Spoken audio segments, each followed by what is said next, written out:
Once upon a time, in a lush green forest next to a wide flowing river, there lived a smart little monkey named Milo. Milo was clever and energetic, known for his playful adventures swinging from tree to tree. He spent his days clambering through the forest and munching on juicy fruits in the treetops. One sunny afternoon, Milo was sitting high up in a fig tree, enjoying a mouthful of sweet, ripe figs when he noticed a pair of eyes watching him from below. Milo peered down and saw a large crocodile resting by the riverside, his eyes gleaming slyly. "Hello, little monkey," called the crocodile with a toothy smile. "I see you're enjoying those figs. How about sharing some with an old friend like me? I'm rather hungry and can't reach those tasty fruits from down here." Now Milo, being as clever as he was, knew that crocodiles aren't typically friends with monkeys, especially when it involves sharing a meal. But he was curious and decided to have a little fun with the crocodile. "Oh, of course," Milo chirped. "Let me throw some down." Milo tossed a few figs to the crocodile, who snapped them up quickly. They were indeed delicious, and this made the crocodile very eager for more. The crocodile, whose name was Carl, came up with a plan.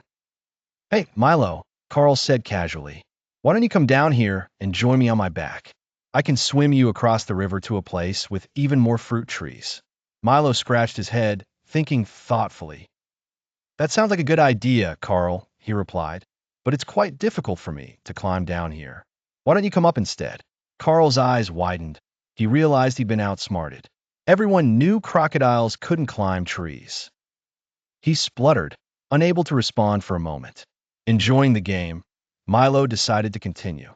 "Since I can't come down and you can't come up, why don't you go back to your underwater friends and bring me some fish for dinner? I'd love to taste something different for a change." Carl, now realizing just how wily Milo was, gave a hearty laugh.